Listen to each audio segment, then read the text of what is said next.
Hi friends, welcome to Kiran reviews YouTube channel. ముందుగా ఈ వీడియోకి లైక్ చేయండి. రోజైతే ఊర్వశి అయితే రౌడీలకివ్వలసిన డబ్బు ఆదిత్య కానుండి ఎలాగైనా సంపాదించాలని చెప్పి కొత్త నాటకం మొదలుపెడుతుంది ఊర్వశి. అయితే ఇక అప్పుడే ఊర్వశి నాటకాన్ని తెలుసుకున్న ఆనంది మరి ఇక ఏం చెయ్యబోతుంది, అసలు ఊర్వశి ఏం నాటకం ఆడబోతుంది, ఇదంతా తెలుసుకోవాలంటే ఈ వీడియోని స్కిప్ చేయకుండా చివరి వరకు చూడండి. ఇక ఈరోజైతే పురుషోత్తమైతే ఆనందీకి ఆదిత్యాకి మంచి జోడు, వాళ్ళిద్దరికీ పెళ్లి చేస్తే చాలా బావుంటుంది సునందగారు, మీరేమంటారు అని చెప్పి సునందాను అడుగుతూ ఉంటాడు కదా. ఇక ఈరోజు పురుషోత్తం దాంతో ఇక సునంద అయితే, లేదు మీరు ఆనందీ గురించి ఏం తెలుసని మీరు ఆనందీ విషయంలో ఇలాంటి నిర్ణయం తీసుకోవాలనుకుంటున్నారు, అసలు ఆనందీకి మీకేంటి సంబంధం అని చెప్పి సునంద అడగడంతో దాంతో ఇక పురుషోత్తమైతే, అసలు ఆనందీ లేకపోయుంటే ఈరోజు నా ప్రాణాలుండేవి కాదు, నేను మీ ముందు నిలబడేవాణ్ణే కాదు, నా ప్రాణాలు కాపాడింది ఆనంది, దేవతలా వచ్చి నన్ను కాపాడింది. ఇక నా కార్ బాంబ్ పేలుల్లో పేలిపోయింది, ఆ టైంలో తన ప్రాణాలను కూడా లెక్క చేయకుండా వచ్చి నన్ను కాపాడుకుంది. అలాంటి నా కూతుర్లాంటి ఆనందీకి మంచి జీవితాన్ని ఇవ్వాలనుకున్నాను. అందుకే కేడీ గార్మెంట్స్ను ఇక మీతో రన్ చేయమని ఆనందీని రిప్రజెంట్గా పెట్టుకున్నాను. అంతేకాదు నా కూతురు స్థానంలో నన్ను కాపాడింది కాబట్టి నా కూతురుకి ఆదిత్యకు మంచి ఏడుజోడు అని చెప్పి మీతో వియ్యం అందుకోవాలనుకుంటున్నాను. కాని ఆనందీలాంటి మంచి కోడల్ని వదులుకోవద్దు. ఒక్కసారి ఆలోచించండి సునందాగారు, ఆనందీ తెలివితేటలు అందంలో ఇక అందర్నీ మించి ఉంటుంది అని చెప్పి ఇలా పురుషోత్తమైతే సునందాతో అంటూ ఉంటాడు. దాంతో ఇక సునంద అయితే, ఏంటి ఈ పురుషోత్తం దగ్గరికి ఇలా చేరిందా ఈ ఆనందీ ఏదో ఒక మాయ చేసి అందరికీ మంచిగా ఉంటుంది అని చెప్పి కోపంగా ఉంటుంది సునంద అయితే. సరే పురుషోత్తం గారు, ఇంకా మన రౌండ్స్ ఫైనల్ స్థితికి ఉన్నాయి కదా, ఫైనల్ స్థితిలో వచ్చేటప్పటికి మీకు మా నిర్ణయం చెప్పిస్తాం. తప్పకుండా ఏదో ఒక డిసిషన్ తీసుకుంటాం. మేం కూడా ఆలోచించుకోవాలి కదా, పెళ్లి అంటే చాలా ఉంటాయి, అవన్నీ మేం తెలుసుకున్న తర్వాతే ఆ అమ్మాయిని మా ఇంటి కోడలిగా అంగీకరిస్తాం అని చెప్పి సునంద అయితే, ఇక వీళ్ళిద్దరూ ఇంతకుముందే పెళ్లి చేసుకున్నారు, భార్యాభర్తలని పురుషోత్తమానికి చెప్పకుండా ఇలా అంటూ ఉంటుంది. అప్పుడే పురుషోత్తమైతే, మీ ఇష్టం సునందాగారు, మీ ఇష్టం వచ్చినప్పుడే చెప్పండి, కానీ అలాంటి కోడల్ని మాత్రం వదిలిపెట్టకూడదు. వీళ్ళిద్దరినీ చూస్తుంటే ఇది చాలా ముచ్చటగా ఉంది, ఈడుజోడు చాలా బావుంది. ఇక మేట్ ఫర్ ఈచ్ అదర్లా ఇద్దరూ కలిసి వర్క్ చేస్తూ ఉంటే నాకు చాలా సంతోషంగా అనిపించింది. ఈ విషయం మిమ్మల్ని ఎప్పుడూ అడగాలనుకున్నాను, కానీ ఇక ఈరోజు అడగాల్సి వచ్చింది. ఫ్యామిలీ మీటింగ్ పెట్టుకున్నాం కాబట్టి ఈరోజు టైం కుదిరింది మిమ్మల్ని అడగడానికి అని చెప్పి ఇలా ఇక పురుషోత్తమైతే మాట్లాడేసి సునంద నిర్ణయం చెప్పమని అక్కడ్నుండి వెళ్ళిపోతాడు. ఇక ఆనంది దగ్గరికి వచ్చి శశికాంత్, చూసావా పురుషోత్తమగారు కూడా చాలా చక్కగా ఆలోచించారు, ఎలాగైనా అన్నయ్య నిన్ను కలపాలని పెళ్లి పేరున ఇలా అంటున్నాడు. ఖచ్చితంగా మీరిద్దరూ ఇంతకుముందే పెళ్లి చేసుకున్నారు, భార్యాభర్తలని చెప్తే పురుషోత్తంగారు మిమ్మల్నిద్దరినీ ఖచ్చితంగా కలుపుతాడు, అమ్మ మనసును మార్చేస్తాడు. ఇక అమ్మ మీ మీద కోపంగా ఎందుకు ఉందో దానికి కారణాలు కూడా పురుషోత్తం వెతికి తీసుకొచ్చి అమ్మ కళ్ళు తెరిపించి మీ ఇద్దరినీ ఖచ్చితంగా కలుపుతాడు. పోతున్నాయి, ఒక్కసారి పురుషోత్తం గారికి నిజం చెప్పి చూడు అని చెప్పి అంటూ ఉంటాడు చేతు. అయితే దాంతో ఇక ఆనంది అయితే, లేదు చేతు, నేనిప్పుడు ఈ టైంలో అతనికి నిజం చెప్పను, ఇక ఈ నిజం నేనొక్కదాన్ని చెప్తే సరిపోదు, మీ అన్నయ్య మీ అమ్మ కూడా చెప్పాలి, వాళ్లు చెప్పడానికి ఇష్టపడట్లేదు, నన్ను ఆ ఇంట్లోకి రావడానికి నేనా ఇంటి కోడలిగా పనికిరాలని మీ అమ్మ మీ అన్నయ్య అనుకుంటున్నారు, అలాంటి వాళ్లను ఇక నేనెలా పరిచయం చేస్తాను, నా భర్త నా అత్తయ్య అని పురుషోత్తం సారికి అలా చెయ్యలేను అని చెప్పి ఆనంది చాలా బాధపడుతూ ఉంటుంది. అప్పుడే ఇక శశికాంత్ చేతు అయితే ఆనందికి ధైర్యం చెప్తూ ఉంటారు. ఖచ్చితంగా నువ్వు ఆదిత్య కలుస్తారమ్మా, ఆ ఇంటి పెద్ద కోడలివి నువ్వే, ఎప్పటికైనా ఆదిత్యకు భార్యగా నువ్వు తప్ప మరొకరు ఎవ్వరూ ఉండరు, నేను ఉండనివ్వను కూడా అని చెప్పి ఇలా ఆనందిని ధైర్యం చెప్పి ఆనందిని ఓదారుస్తూ ఉంటారు. ఇక ఇదిలా ఉండగా ఇక్కడ ఎలాగైనా ఆదిత్యను తన సొంతం చేసుకోవాలంటే కుదరట్లేదు, ఈ రౌడీలేవో రోజూ ఇంటికి వచ్చి బెదిరిస్తున్నారు, ఇక వాళ్ళిచ్చిన గడువు అయిపోయింది, 3 నెలలు అయిపోతున్నాయి, ఇక నన్ను మా అమ్మను నాన్నను అందర్నీ చంపేసేలా ఉన్నారు, కాబట్టి ఏదో ఒకటి చేసి ఇక నేను డబ్బు సంపాదించాలి, ఆదిత్యను పెళ్లి చేసుకోకుండా డబ్బు సంపాదించలేనా అని చెప్పి ఊర్వశి అయితే తన మనసులో అనుకుంటూ ఉంటుంది. అప్పుడే ఊర్వశికి ఒక ఆలోచన వస్తుంది. ఇక అనాథాశ్రమంలోకి వెళ్లి అందులో ఒక చిన్న పాపను తీసుకొని ఇక ఇలా వస్తూ ఉంటుంది. ఎందుకంటే ఆ చిన్న పాపకు అమ్మా నాన్నలు లేరు, తనకు హార్ట్ ప్రాబ్లం ఉందని. ఇక నేను ఈ నెల నా జీతం మొత్తం తన వైద్య ఖర్చులకే ఇస్తానని అందరి ముందు చెప్తాను. అప్పుడు కరిగిపోయి ఆదిత్య ఖచ్చితంగా ఇక ఈ అమ్మాయికి ఇలా సహాయం చేస్తాడు. లక్షలు చేస్తే కోట్లు కూడా చేస్తాడు. అలాంటి మంచి హృదయం ఉన్న ఆదిత్య గురించి నాకు తెలుసు అని చెప్పి ఇక ఇలా ఊర్వశి అయితే అనాథాశ్రమంలో ఉన్న ఒక పాపను ఇక ఆఫీస్కు తీసుకొస్తుంది. తీసుకొచ్చి అందరికీ స్టాఫ్ మొత్తానికి పరిచయం చేస్తుంది. ఇక అప్పుడే ఆదిత్య వచ్చి, ఏంటి ఊర్వశి, తనెవరు అని చెప్పి అంటూ ఉండగా, తన గురించి చెప్పడానికే తనని ఇక్కడికి తీసుకొచ్చాను బాస్. తను అమ్మా నాన్నం లేని అమ్మాయి. తనకు హార్ట్లో ప్రాబ్లం ఉంది. తనకు హార్ట్ సర్జరీ చెయ్యకపోతే తన ప్రాణాలు పోయే అవకాశముంది. కాబట్టి తన వైద్య ఖర్చుల కోసం నేను ఈ నెల నా జీతం మొత్తం తనకే ఇవ్వాలనుకుంటున్నాను. ఎందుకంటే పేదవాళ్లకు సహాయం చెయ్యాలని అందరికీ ఉండదు, అలా మనసు కొంతమందికే ఉంటుంది. కాబట్టి ఎవరైనా మన ఆఫీస్లో స్టాఫ్ ఎవరైనా కొంత సహాయం చేస్తారేమోని ఇక్కడికి పాపను తీసుకొచ్చాను అని చెప్పి డబ్బుల కోసం ఇలా నాటకమాడుతూ ఉంటుంది ఊర్వశి అయితే. అప్పుడే ఆదిత్య అయితే కరిగిపోయి, అవునా, నేను ఇప్పుడే చెక్కిస్తున్నాను. 1 కోటి రూపాయలు ఆ అమ్మాయికి వైద్య ఖర్చులు ఎంతైనా సరే మిగతావి ఆ అమ్మాయి పేరు మీద ఫిక్స్డ్ చెయ్యండి. మన కంపెనీ తరఫు నుండి నేను వస్తున్నాను అని చెప్పి ఒక చెక్ రాసి ఇలా ఊర్వశికి ఇవ్వబోతూ ఉంటాడు ఆదిత్య. అప్పుడే ఆనందికి అనుమానం వచ్చి ఇలా ఆ చెక్ తీసుకొని తన చేతిలో పట్టుకుంటుంది. అప్పుడే జీవన అయితే, ఏంటి ఆనంది, ఆ చెక్ ఊర్వశికి ఇస్తూ ఉండగా నువ్వు తీసుకున్నావేంటి అని చెప్పి జీవన అనడంతో, ఏం లేదు, ఊర్వశి ఇక్కడిదాకా పాపను తీసుకొచ్చిందంటే మనం సాయం చేస్తామనే కదా. మనమే స్వయంగా ఆ పాపను డాక్టర్ దగ్గరికి తీసుకెళ్లి ఆ పాపకు ఎన్ని వైద్య ఖర్చులవుతాయో అవన్నీ మనమే భరించి తర్వాత ఆ పాప పేరు మీదగా ఎన్ని వేయాలి, ఆ పాప కన్న తల్లిదండ్రులు ఎందుకు వదిలేశారో అవన్నీ తెలుసుకుని మనమే సాయం చేద్దాం. మనం సాయం చేస్తామని మన దగ్గరికి తీసుకొచ్చిన ఊర్వశికి మనం సాయం ఖచ్చితంగా చెయ్యాలి అని చెప్పి ఈరోజైతే ఊర్వశికి తిమ్మ తిరిగే షాక్ ఇస్తుంది ఆనంది అయితే. దాంతో ఊర్వశి అయితే షాక్ అవుతుంది. ఏంటి, ఇలా జరిగిందేంటి, ఈ ఆనంది నా ప్లాన్ మొత్తం పాడు చేసింది. ఈ పాప వల్ల నేను 1 కోటి రూపాయలు ఆదిత్యకా నుండి తీసుకొని రౌడీలకిచ్చేస్తే పనైపోతుంది అనుకున్నాను. కాని ఇది మొత్తం కూడా నా ప్లాన్ ఇలా చేసేసింది అని చెప్పి కోపంగా ఉంటుంది. ఈరోజైతే ఊర్వశి అప్పుడే ఇలా ఆనంది అయితే పదండి అని చెప్పి ఆదిత్యను ఊర్వశిని ఆ పాపను తీసుకొని ముందుగా హాస్పిటల్లోకి వెళ్తుంది. అప్పుడే పాప అయితే చాలా భయపడుతుంది. ఏంటి, నిజంగానే నాకిలాంటి గుండె జబ్బు లేదు, కాని ఇప్పుడు ఇంజెక్షన్లు వేయిస్తారేమో, నిజం చెప్పిస్తే బాగుండు, అసలు ఈ అక్క నన్ను ఎందుకు తీసుకొచ్చింది అని చెప్పి హాస్పిటల్ దగ్గరికి వెళ్ళగానే ఏడుస్తూ ఉంటుంది ఆ పాపైతే.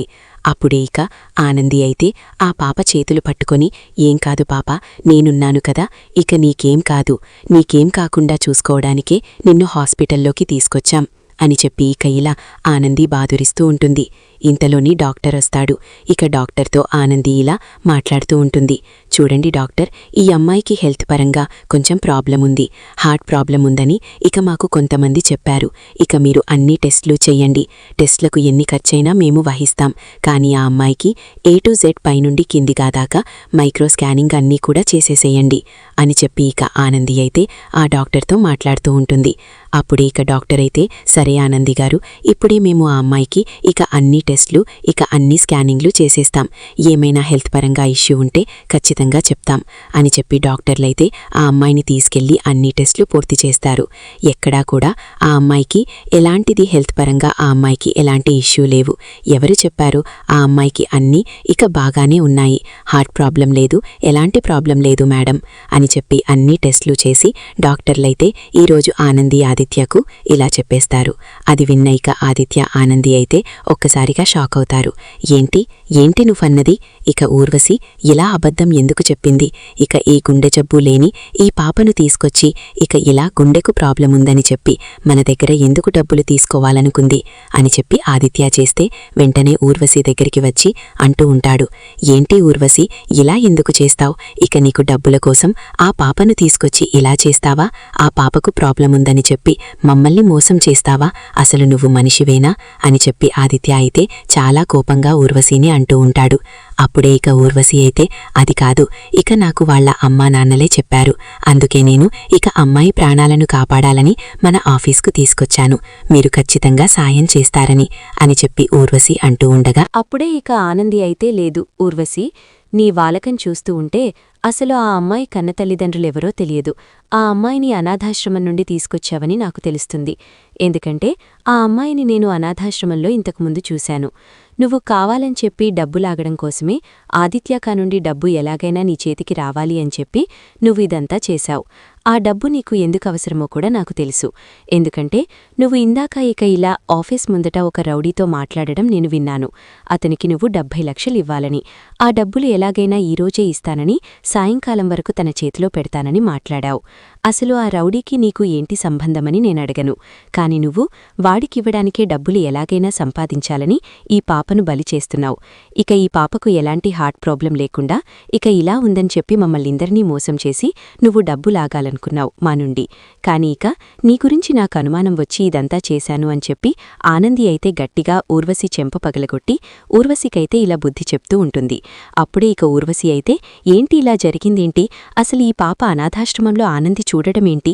అసలు ఆనంది అనాథాశ్రమానికి ఎందుకు వెళ్ళింది అని చెప్పి తలలో తాను చాలా కోపంతో రగిలిపోతూ ఉంటుంది. ఇక ఆదిత్య అయితే చూడు ఊర్వశి, నువ్వు ఎంతో మంచిదానివి, సాంప్రదాయ కుటుంబంలో పుట్టినదానివని ఇక నిన్ను మా అమ్మ ఎంతో గౌరవిస్తుంది. కాని నువ్వు ఇలాంటి దానివని తెలిస్తే మా అమ్మ కూడా నిన్ను చీకొడుతుంది. అసలు నువ్వు ఎందుకు డబ్బు కోసం ఇలాంటి కకృతి పనులు చేస్తున్నావు? ఇక ఇప్పుడు నిజంగానే ఆ అమ్మాయికి హెల్త్ ప్రాబ్లం ఉంది, హార్ట్ ప్రాబ్లం ఉందని ఇక నీకు చెక్ ఇచ్చేసి ఉంటే ఆ డబ్బులు తీసుకొని నువ్వు రౌడీలకి ఇచ్చేదానివి.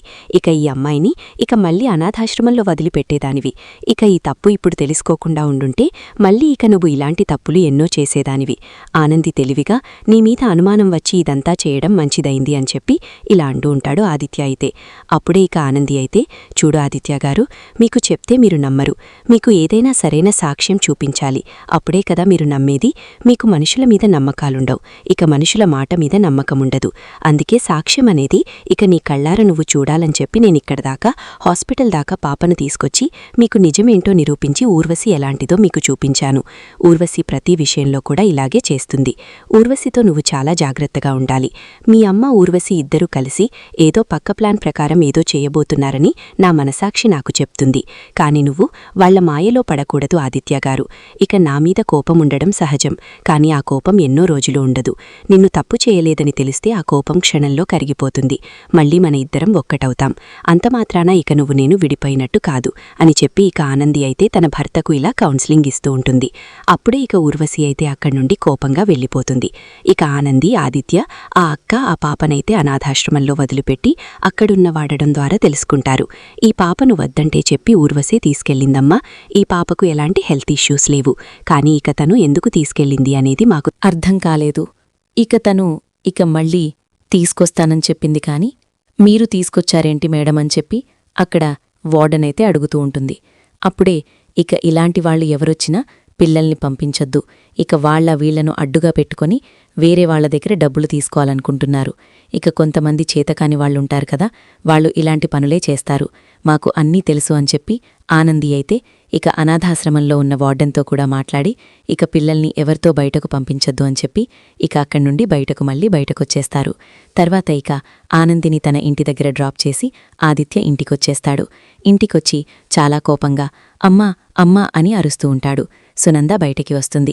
ఏంట్రా అది ఇంత లేటైందేంట్రా అని చెప్పి అంటూ ఉండగా, ఎందుకంటే ఆ ఊర్వశి చేసిన పని వల్లే ఇదంతా ఇంతసేపు లేటైంది. అసలు ఊర్వశి ఈరోజు ఏం చేసిందో తెలుసా? ఆఫీస్లోకి ఒక చిన్న పాపను తీసుకొచ్చి తన హార్ట్లో ప్రాబ్లం ఉందని చెప్పి ఇక డబ్బులు తీసుకోవాలని చూసింది.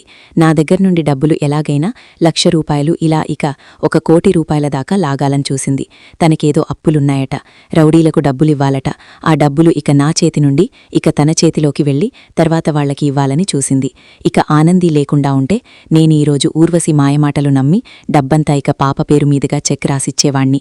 కాని నా భార్య ఆనందే ఇక ఈరోజు మన డబ్బులను కాపాడింది, ఊర్వశి చేతికి వెళ్లకుండా అని చెప్పి ఇలా అంటూ ఉంటాడు ఆదిత్య తన అమ్మ సునందతో. అప్పుడే ఇక సునందాకైతే ఏమర్థం చాదు. ఏంట్రాది, ఏం మాట్లాడుతున్నావు? ₹1,00,00,000 చెక్కివ్వడం, ఇక ఇలా జరగడమేంటి? నువ్వసలు ఏం ఆలోచించకుండా చెక్కెలా రాసిచ్చావురా అని చెప్పి అంటూ ఉండగా చిన్న పాప అనేసరికి జాలి పుట్టింది. తనకు హార్ట్లో ప్రాబ్లం ఉంది, సర్జరీ చేయకపోతే తను చనిపోతుందని ఇక నాటకమాడిందమ్మా ఊర్వశి. అందుకే ఆ పాపను చూసి జాలేసి నేను చెక్ రాశాను.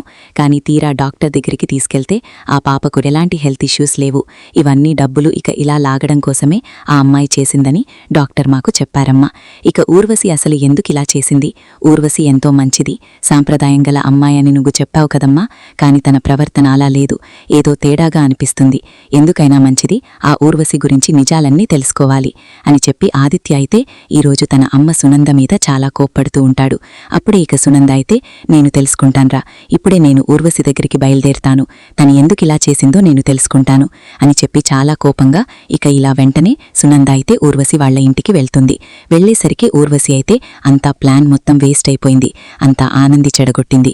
లేకుంటే ఈరోజు నా చేతిలోకి ₹1,00,00,000 వచ్చేవి. 70 లక్షలు వాళ్లకిచ్చి మిగతా 30 లక్షలతో ఇక మనం ఎంజాయ్ చేసేవాళ్లం అని చెప్పి ఇక ఇలా అనుకుంటూ ఉంటుంది తన మనసులో ఇంట్లో కూర్చొని. ఇక ఊర్వశితో ఇంతలోనే సునంద వచ్చి ఏంటి ఈరోజు నువ్వు చేసిన పని? నా కొడుకుని ఇంత మోసం చేస్తావా? ఇక ఇలా చెక్ రాయించుకొని ఆ అమ్మాయికి హెల్త్ ఇష్యూ ఉందని ఎందుకు అబద్ధం చెప్పావు అని చెప్పి గట్టిగా నిలదీయడంతో అప్పుడే ఇక సునంద అయితే మళ్లీ నాటకం మొదలు పెడుతుంది. కాదు అత్తయ్య, ఇక వాళ్ళ అమ్మానాన్నలు నాతో చెప్పి ఎలాగైనా డబ్బు కావాలని అడగమంటేనే నేను అడిగాను. ఎందుకంటే వాళ్ళు ఇక వాళ్ళ అమ్మానాన్నలు నాకింతకుముందు తెలుసు అని చెప్పి ఇక ఇలా మళ్లీ దొంగ నాటకాలు మొదలుపెడుతుంది. అనాథాశ్రమంలోకి వేయడానికి కారణం ఇక తన గురించి తనకు కావలసినంత డబ్బు లేకనే అనాథాశ్రమంలో వేశామని వాళ్ళ అమ్మానాన్నలు నా దగ్గరికి వచ్చి కన్నీళ్లు పెట్టుకున్నారు.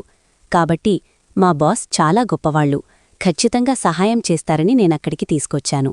కాని ఆ ఆనంది మొత్తం వేస్ట్ చేసేసింది నా ప్లాన్. ఇక ఆ డబ్బులివ్వలేదు. ఇక మేము ఇలా అబద్ధం చెప్పామని ఆదిత్యకు నిరూపించి నేనంటే ఆదిత్యకు కోపమొచ్చేలా చేసింది అని చెప్పి ఇలా మాట్లాడుతూ ఉంటుంది సునందతో. అప్పుడే ఇక సునంద అయితే ఏంటి నిజంగానే నువ్వు చెప్పేది నమ్మాలా అని చెప్పి అంటూ ఉండగా నిజమత్తయ్యా, నేనెంత మంచిదానో నీకు తెలియదా?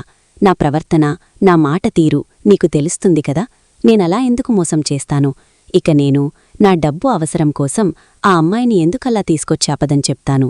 అదంతా వాళ్ళ అమ్మానాన్నలు చేయమంటేనే చేశాను. నన్ను నమ్మండి అత్తయ్య అని చెప్పి మళ్లీ ఇక సునందానైతే మరి పెంచేస్తుంది.